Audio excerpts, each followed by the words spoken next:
अस्सलाम वालेकुम क्लास 4। कैसे बच्चों आप लोग? उम्मीद है आप सब लोग खैरियत से होंगे। जी बच्चों, आज ही हमारा उर्दू का लेक्चर नंबर 1 है और उन्वान में जैसे कि आप देख सकते हैं हमारे पास है हम्द। और हम्द जो है वो आपको पता है किस नज़म को कहते हैं? वो नज़म जिसमें अल्लाह ताला की तारीफ़ बयान की जा रही हो। तो जैसा कि आपको पता है ये हम्द है, तो यकीनन इस नज़म में अल्लाह ताला की और अल्लाह ताला की बनाई हुई चीज़ों की तारीफ़ बयान की जाएगी। लेकिन सबसे पहले हम देख लेंगे मुश्किल अल्फाज के मायने, ताकि जब हम रीडिंग करें तो हमें ये मायने पहले से मालूम हो। सबसे पहले हमारे पास इधर है हम्द। हम्द के क्या मायने हैं? अल्लाह ताला की तारीफ़। ठीक है, अल्लाह ताला की तारीफ़ करना। नंबर 2 पे मैंने लिखा है सजे हैं। सजे हैं यहाँ पे मैंने लिखा है आरास्ता, यानी कि सजाए हुए। चिराग, शम्मा, दिया जलाए, रोशन किए। नंबर 5 पे है गीत। गीत है नगमा। नंबर 6 पे है निशान, अलामत। संवारना, खूबसूरत बनाना या सजाना, दोनों मीनिंग्स में आ जाएगा। कुदरत, अल्लाह ताला की शान या ताकत। कुदरत का होता है ताकत। दुआ, अल्लाह ताला से मांगना। और खिलाए, यहाँ है फूल खिलाने से है खिलाए, कली से फूल बनाना। ठीक है, तो सबसे पहले हम इस हम्द की पढ़ाई करेंगे और साथ साथ देखेंगे कि इस नज़म में शायर क्या कह रहा है। ठीक है, तो ये नज़म किसने लिखी है? अख्तर शेरानी जो है इस नज़म के शायर हैं। और हमें पता है कि ये हम्द है, तो हम्द का मतलब है कि अल्लाह ताला की तारीफ़ बयान करना। ठीक है, वो नज़म जिसमें अल्लाह ताला की तारीफ़ बयान की जाए वो क्या कहलाती है? हम्द कहलाती है। ठीक है, सबसे पहले ये लिखा हुआ है, यकीनन इसके अंदर शायर जो है अल्लाह ताला की और अल्लाह ताला की बनाई हुई चीज़ों की तारीफ़ बयान करते हुए अल्लाह ताला की हम्द करेगा। ठीक है, ये हैं खुदा के निशान सारे, ज़मीं पे फूल आसमां पे तारे।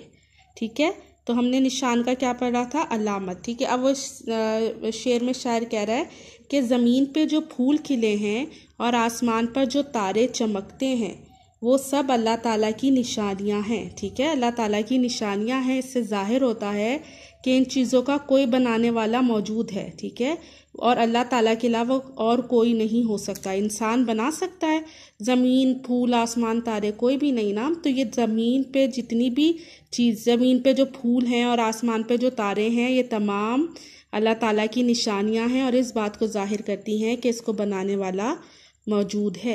सजे हैं ये कैसे प्यारे प्यारे, ज़मीं पे फूल आसमां पे तारे। अल्लाह ताला ने अपनी कुदरत से जो बाग बनाए, उनमें खूबसूरत फूल लगाए, उन फूलों की मौजूदगी से क्या है? बाग खूबसूरत हो गया। तो वो यहाँ पे यही शायर जो है फूल का जिक्र है तो वही बता रहा है कि इन फूलों की मौजूदगी में जो बाग हसीन हो गया, जो आसमान पे तारे अल्लाह ताला ने लगाए हैं जिससे आसमान की खूबसूरती में इजाफा हो गया। यानी कि वो कह रहे हैं सजे हैं कैसे प्यारे प्यारे, कि ज़मीन पे जो फूल हैं और आसमान पे जो सितारे हैं वो कितने सजे हुए, कितने खूबसूरत, कितने प्यारे लगते हैं। ये बाग ऐसे खिलाए किसने, चिराग ऐसे जलाए किसने। ठीक है, अब क्या है इस नज़म में शायर जो है वो एक तरह से सवाल पहले कर रहा है कि हमारे इर्द गिर्द जो इतने खूबसूरत बाग हैं, ठीक है, इनमें खिले हुए जो हम फूल हैं और आसमान पे चमकने वाले जो सितारे ऐसे दिखाई देते हैं जैसे कि दिए जल रहे हो। चिराग जो है वो मैंने क्या बताया था? शम्मा या दिए। ठीक है, आसमान पे जो चमकते हुए सितारे वो ऐसे लगते हैं जैसे चिराग चल रहे हो। ये सब चीज़ें किसने बनाई है? ठीक है, कौन है जो इन चीज़ों को बना सकता है? ठीक है, यहाँ पे शायर सवाल कर रहा है कि बाग जो इतने हमें खूबसूरत, उसमें फूल हैं, आसमान पे जो सितारे हैं, ये जो ऐसे लगते हैं जैसे दिए जल रहे हो, ये सब किसने बनाया? और साथ ही वो नीचे जो है उसका जवाब भी दे रहा है, ये सब खुदा ही ने है सवारे, ज़मीं पे फूल आसमां पे तारे। यानी कि सवारना होता है सजाना। ये सब खुदा ने ही सजाए हैं, चाहे वो ज़मीन पे फूल हो या आसमान पे तारे हों, ये सब चीज़ें अल्लाह ताला ने बनाई हैं। और अल्लाह ताला ने ज़मीन की खूबसूरती को बढ़ाने के लिए यहाँ पे बाग उगाए और आसमान पर तारे रोशन किए। खुदा की कुदरत के गीत गाओ, खुदा को अपनी दुआ सुनाओ। दुआ क्या होता है? अल्लाह ताला से मांगना। कुदरत क्या है? अल्लाह ताला की शान, ताकत। ठीक है, तो अब यहाँ पे क्या शायर कह रहा है कि हम बहैसियत मुसलमान हमें क्या कह रहा है कि अल्लाह ताला हर काम करने की ताकत रखता है। हम मुसलमान हैं और हमें इस बात पर यकीन रखते हैं कि अल्लाह ताला ही हम सबका खालिक मालिक है। हमें इस ताकत को मानना चाहिए। हमें ज़िंदगी में कोई भी मुश्किल आए तो उसके हल के लिए अल्लाह ताला से दुआ मांगनी चाहिए। यहाँ पे ये कह रहा है खुदा को अपनी दुआ सुनाओ, यानी कि खुदा की ही अज़मत के, खुदा की ही कुदरत के, खुदा की ही ताकत के गीत गाओ और अल्लाह ताला से ही अपनी दुआ मांगो। ठीक है, अल्लाह ताला से ही मांगो। खुदा की गाते हैं हम सारे, ज़मीन पे फूल आसमां पे तारे।